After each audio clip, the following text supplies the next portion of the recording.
ഇവിടെ ഏണി വരുന്നുണ്ടാ, എങ്ങനെയല്ലോ ഒന്ന് പറഞ്ഞു വിടുവനെ. അണ്ണാ നിങ്ങൾ ഇവിടെ ഇരിക്കുകയായിരുന്ന? ഞാൻ നിങ്ങളെ എവിടെയൊക്കെ അന്വേഷിച്ചണ്ണ. എന്നെ പറ്റി നിങ്ങൾ പണിക്ക് വന്നല്ലേ? ഞാൻ നിന്നെ രാവിലെ വിളിച്ചതല്ലേ, നീ പിന്നെ ഫോൺ എടുക്കാത്തത്? പോയണ്ണ, എന്നെ ആരെ വിളിച്ചൊന്നുമില്ല. എടാ നിന്നെ പറ്റി നാട്ടുകാരൊക്കെ ഓരോന്ന് പറയുന്നുണ്ടല്ലോ, ഉള്ളത് തന്നെയാണ് ഇതൊക്കെ. നാട്ടുകാരങ്ങനെ പലതും പറയാം. നിങ്ങളും തുടങ്ങി അണ്ണാ ഇപ്പം. അത് ശരിയാണ്. ഇടയ്ക്ക് ഒരു കാര്യം ചെയ്യാം, നമ്മൾ നിന്നെ ഒന്ന് ടെസ്റ്റ് ചെയ്ത് നോക്കട്ടാ. എന്നാ നിങ്ങളെ ടെസ്റ്റ് ചെയ്യ്, കാണട്ടെ.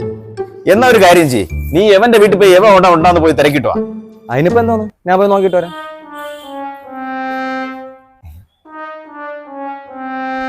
നിങ്ങളെ എല്ലാണും കൂടി എന്നെ പൊട്ടനാക്കാൻ നോക്കിയാണ. അതിനേക്കാളും നല്ലത് ഫോൺ എടുത്ത് വിളിച്ചു നോക്കിയാ പോരെ. ഹലോ ഹലോ അണ്ണാ, നിങ്ങളെ വീട്ടിൽ ഉണ്ടോ അണ്ണാ? ഇല്ലടാ, ഞാൻ വീട്ടിലില്ല. ഇല്ലല്ലേ അണ്ണാ? ഇങ്ങേര് വീട്ടിലൊന്നും ഇല്ല. നിങ്ങൾക്ക് മനസ്സിലായ ഇപ്പൊ എനിക്കൊരു കുഴപ്പമില്ലാന്ന്. നിങ്ങളെ പണി നടക്കട്ടെ, ഞാൻ പോന്നു.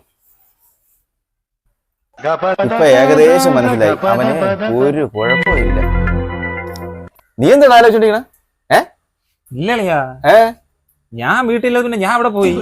ഞാൻ വീടിനെ പോയിട്ട് വരാം. ഞാൻ അവിടെ പോയെന്ന് എനിക്കറിയണ്ടേ.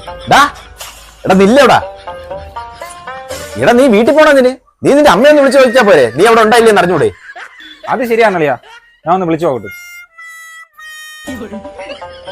ദൈവമേ, ഇവന്മാരെല്ലാം കിഴങ്ങന്മാര്.